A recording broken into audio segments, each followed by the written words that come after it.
अगर आप अच्छे थिंकर बनने और रीडर अच्छा बनिए, रीडर बनने से क्या होगा, आपका प्रोनाउंसिएशन बहुत गजब का हो जाएगा, और अच्छा प्रोनाउंसिएशन है तभी तो आप अच्छे स्पीकर कहे जाएंगे। आप कैन को, बहुत सारे लोग कैन बोलते हैं but it's spoken in British, या और बहुत सारे जैसे कि बफेलो, बफेलो को सही प्रोनाउंसिएशन बफलो होता है। अब बफेलो बोलेंगे तो आप अच्छे स्पीकर नहीं कहे जाएंगे, यू हैव टू से बफलो, या और जैसे वाज वर होता है, वेयर बहुत लोग इसको बोलते हैं, यू हैव टू से वर, या अब जैसे कि बहुत सारी चीज़ें होती हैं जो हम लोग गलत बोलते हैं, या today it's Tuesday, tomorrow it's, tomorrow क्या है, कल कौन सा दिन है, वेंसडे, इसको वेंसडे बोलना है, बहुत सारे लोग वेडनेसडे बोलते हैं, बहुत सारे लोग वेनसडे बोलते हैं, but correct pronunciation tomorrow it's Wednesday. तो अच्छे का प्रोनाउंसिएशन होगा अच्छा, तभी आप अच्छे स्पीकर कहे जा सकते हैं। So you have to work on your pronunciation. Pronunciation you can improve your pronunciation by listening, by reading. आप लोगों को सुन के सीख सकते हैं या फिर रीड करके सीख सकते हैं।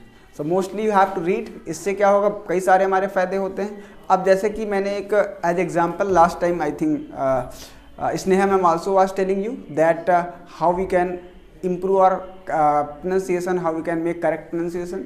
You can start the reading skills. Take any type of anything in English. As we took the newspaper, this is newspaper. You can start the readings loudly, not slowly. मन में नहीं पढ़ना है। अब जैसे कि यहाँ पे मेरे पास लिखा है, faced with the unique challenge of dealing with to the diversities of the words. अब इसी को आप तेज़ तेज़ पढ़ने की कोशिश करें, जैसे मैंने किया। बहुत लोग मन में पढ़ लेते हैं, मन में पढ़ने से कोई मतलब नहीं है। वर्ड्स तो समझ में आ रहे हैं लेकिन वर्ड्स बाहर नहीं निकल रहे हैं, तो बाहर निकालना है आपको, थोड़ा तेज़ बोलना है, लाउडली बोलना है, ठीक है ना। Then you can improve your pronunciation problem. या और कोई भी टॉपिक लेके सोचना स्टार्ट कीजिए, सोचने के बाद आप बोलना स्टार्ट कीजिए। गो इन फ्रंट ऑफ मिरर। अब मिररिंग बहुत अच्छा ऑप्शन हो सकता है आपके लिए अगर बिगिनर्स हैं। और इसके बाद आप कार्टून देखना भी स्टार्ट कर सकते हैं। It can be beneficial because आप cartoon made for kids, cartoon बच्चों के लिए बनाए जाते हैं। So you are also child for learning the language because of our age you are mature, है ना, सभी लोग मेच्योर हैं, but for learning the language you are child. And also you have to be just like a child for learning any things. You have to react just like a born baby, या you have to be curious. आपको curious बनना है, छोटे बच्चों की तरह react करना है, ठीक है। So everythings can be done, सारी चीज़ें की जा सकती है। If you will want, only you have to want. No, I can only suggest you, I can only guide you, I can only help you. You have to do hard work. आपको ही work करना है, क्योंकि मैं आपके place पे बोलने नहीं आऊँगा, ठीक है। So just start. And last day you promised me on Saturday, you promised to all everybody I will speak in English but also you are talking in Hindi. Really it was so bad. On Saturday everybody promised me, सभी लोगों ने मुझसे वादा किया था, from tomorrow definitely I will talk in English, but yesterday it was the closed institute due to some reasons. Yeah, I was busy so much, so that's why I couldn't come here. And but now today you were talking in Hindi, so this is not good. You have to talk in English. Whatever you are speaking, right or wrong, doesn't matter. Don't think that I'm speaking wrong. You have to try to convince me. You have to try to understand me, what I'm saying. You have to try to convince me what you are saying.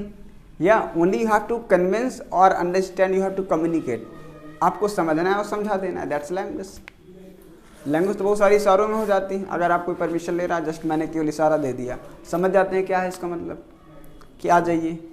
अगर आप कहीं permission लेने जाने की just समझ गए मैंने कहा क्या है, ठीक है ना। अब आँखों से इशारा हो जाता है, पता नहीं क्या हो जाता है। So only you have to convince, only have to understand. आपको समझ लेना, समझा लेना, ग्रामर का यूज करना नहीं।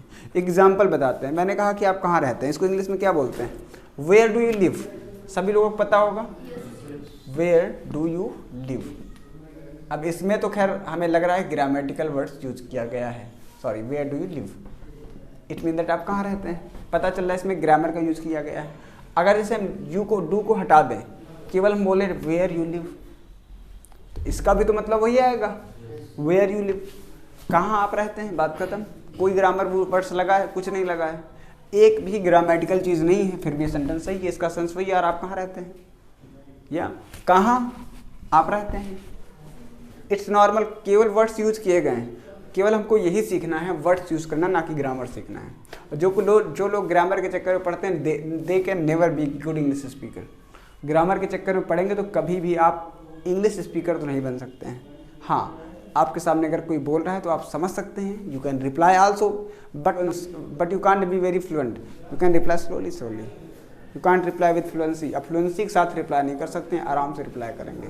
सो that's why don't follow the rules of grammar, you have to follow the rules of communication, you have to follow the rules of spoken, you have to follow the rules of language. आपने हिंदी सीखते समय कभी grammar का use नहीं किया है, अभी भी हम लोग बोलते हैं हिंदी, कभी नहीं ग्रामर का यूज़ करते हैं, but in English everythings are उल्टा, है ना, सारी चीज़ें यहाँ पे उल्टा है ना, सारी चीज़ें यहाँ पे उल्टा हैं, अपोजिट हैं इंग्लिश में।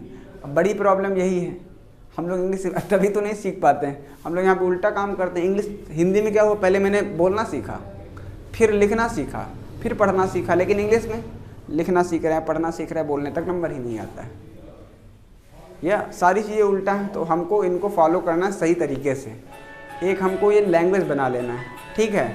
सो it can be beneficial for you, I think you would be getting late, आप लोग शायद लेट हो रहे हैं, है ना। So now I will leave you, but